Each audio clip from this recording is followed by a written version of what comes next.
Hello everyone. The British Labour government, led by Keir Starmer, has undoubtedly had a rocky start. And the media reports from last month and a little bit before haven't been shy in pointing that out. After all, Labour returned to power after 14 years on the opposition benches. The general election in July saw them win a historic majority, taking 411 seats out of 650 in the House of Commons. It should have been a time of celebration for the party. But instead, the Labour government's early days have been overshadowed by scandals and criticisms. Expensive clothes, concert tickets, sports event tickets, all accepted by Starmer, his wife, and various cabinet members.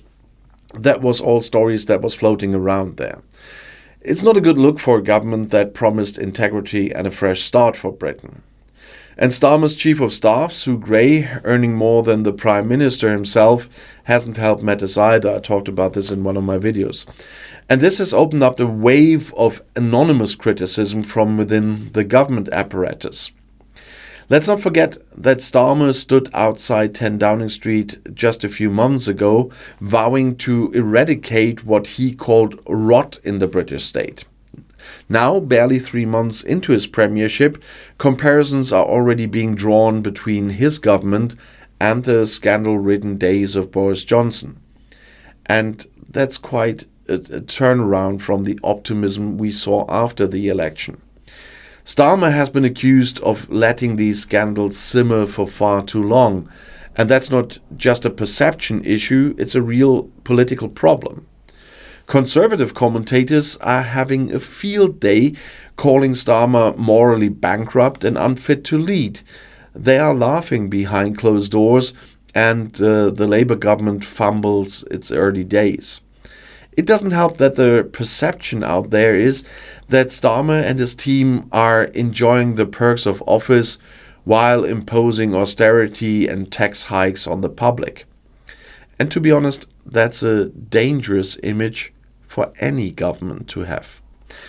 But here's the thing. Despite all the media noise and the early mistakes, writing off Keir Starmer at this stage would be premature. Yes, his government has stumbled out of the gate, but that doesn't necessarily spell the end for his premiership.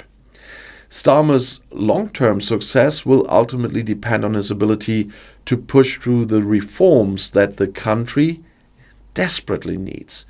He has a full 5 years until the next general election and a massive parliamentary majority at his disposal. So, while the headlines now might be grim, the real test is whether he can deliver meaningful change by the time the British public next goes to the polls. At the Labour Party conference in Liverpool, Starmer laid out his agenda.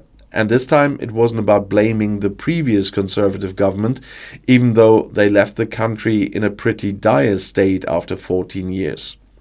Starmer's speech was focused on the future and his plans to turn things around. He talked about stronger economic growth. I'm still looking forward to see how he wants that. He promised shorter waiting times in the NHS, which is something that resonates with voters, although I'm looking forward to the details. He pledged to address the housing crisis with more house building. He also emphasized clean rivers and lakes, safer roads and borders, and greener, more domestic energy sources. Now, it's important to note that Starmer didn't promise the moon. He asked for patience, reminding people that fundamental reforms take time and sacrifices will be needed to fix the country's finances.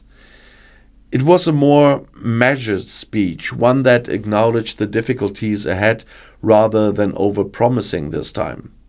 And this is where Starmer's approach could pay off in the long run.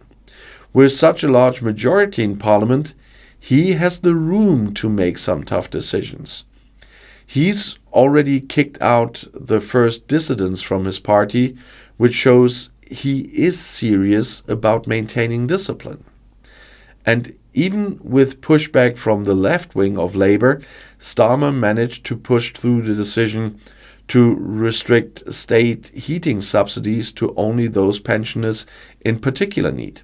It's not an easy decision, but it's the kind of tough call he will need to make if he wants to leave a lasting legacy.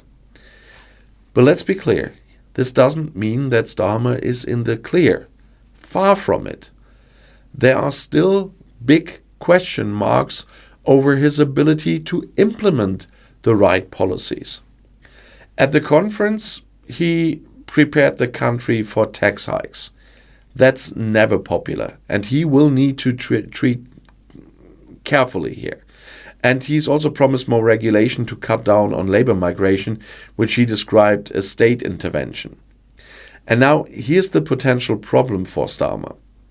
While some regulation may be necessary, too much state intervention risks stifling the economic growth he desperately needs to fund his reforms. And that could undermine his broader agenda. It's a delicate balancing act, and one that will require more political savvy than Starmer has shown in his first few months. The initial scandals have raised doubts, but they don't necessarily define his government. What will define it is whether in 5 years' time the British public can look around and see real improvements in their daily lives. Can Starmer reduce waiting times in the NHS? Can he tackle the housing crisis? Can he fix the country's infrastructure? These are the questions that will matter at the next election. So yes, Labour's start in government has been rocky. And yes, the media has been quick to pounce on Starmer's mistakes. But the swan song for Keir Starmer is far from being sung just yet. It's too early to say whether he will succeed or fail. The real story of this government will be written in the years to come, not in the first few months.